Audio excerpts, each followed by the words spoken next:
Oh, from what power hast thou this powerful might, with insufficiency my heart to sway, to make me give the lie to my true sight, and swear that brightness doth not grace the day?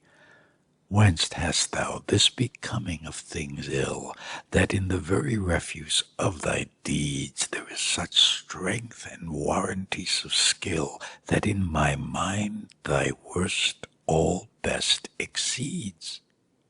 Who taught thee how to make me love thee more, the more I hear and see just cause of hate?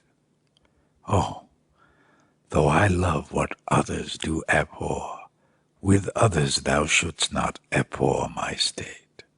If thy unworthiness raised love in me, more worthy I to be beloved of thee.